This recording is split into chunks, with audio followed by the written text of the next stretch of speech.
Hello, everyone, and welcome. If you're just starting your journey with the Chinese language, you have come to the perfect place. Today, we're going to tackle one of the very first challenges you'll face, learning vocabulary. So let's just jump right in.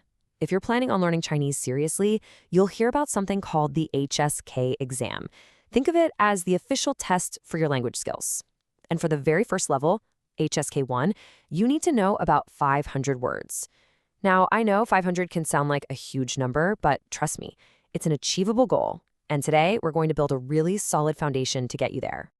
Which, of course, brings us to the big question, right? How do you actually learn? And more importantly, how do you remember that many new words without feeling totally overwhelmed? It's a really common hurdle, but don't worry, we're going to break it all down today. So, here's our game plan. First, I'm going to show you a simple method for learning any new word. Then, we'll put that method to work with a few lessons covering core concepts, people and places, and some common actions.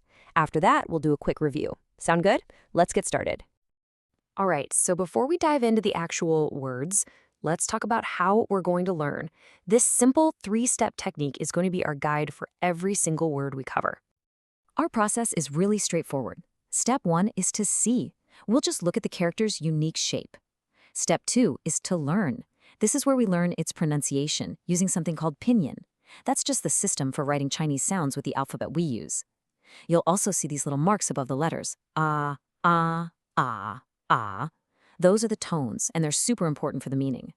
And of course, we'll learn the English translation. And finally, step 3 is context. We'll see the word used in a real sentence to understand how it actually works. So remember, see, learn, context. Let's give it a try. Okay, time to put our method into action with our first lesson, core concepts. Think of these words as the fundamental building blocks of the language. You're going to see them all the time. Our very first character is this one. It's pronounced I. See that little mark above the A? That's called the falling tone. It's a sharp downward sound. Let's try it again. I. And it means love. Now for the context. You will definitely hear I in one of the most famous phrases in the world, 我爱你. 我 means I, and 你 means you. So word for word, it's I love you, a perfect first example. Next up, we have an incredibly useful character. This is 不. It also has that falling tone. It's sharp and quick. Say it with me, 不. This is the main way you say not in Chinese. It's how you make a phrase negative. What's great about 不 is how simple it is. You just put it right before the word you want to make negative. For example, if you take the word for big, which is 大, and put 不 in front, you get 不大, not big. Or take the word for right, 对, and you get 不对, not right. See how that works? And hey, that leads us perfectly to our next word, which you just heard. This character is 大. Let's say that one more time. 大. It means big or large. You know, you can almost imagine it as a little stick figure of a person standing with their arms stretched out wide, trying to show how big something is. Now let's see it in a sentence. 中国很大. 中国is the word for China, and 很 means very. So literally, this sentence says, China, very big. A simple, powerful statement. Excellent work. Now that we have a few core concepts down, let's move on to our second lesson, people and places. These are the nouns that will help you start naming the world around you. Let's start with family. This word is bàba. Notice the tones here. The first syllable has that falling tone, ba, but the second one is light and neutral with no tone mark at all, ba. So together it flows like this, bàba. This means dad. And here it is in a full sentence. 他的爸爸是老师. This breaks down pretty simply to his dad is a teacher. See? You're already starting to build complete ideas. Next up, another family member. This is Didi. It actually follows the exact same pattern as bàba, a falling tone followed by a light neutral one. Listen closely. Didi.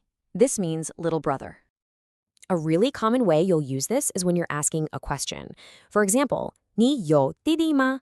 Which translates to, do you have a little brother? That's a great little phrase to have in your pocket for making conversation. Okay, now for a place. This is a big one. The pronunciation is Běijīng. Let that sink in for a second. Běijīng. This is, of course, the capital city, Beijing. And here's how you could talk about your travel plans. 我要去北京. That first part, 我要去, means I want to go. So, all together, I want to go to Beijing. Simple and very direct. All right, we're on to our final lesson for today. We've covered some core ideas and some nouns, so now it's time for some action. Let's look at an essential verb that will help you describe what you do. This is one of the most common verbs you will ever learn, period. The character is pronounced ch. Let's just say it slowly. Ch. It means to eat. And here it is in a phrase you can literally use every single day. 你想吃什么? This just means, what would you like to eat? Incredibly useful, whether you're with friends or ordering at a restaurant. So let's just take a breath and recap what we've done.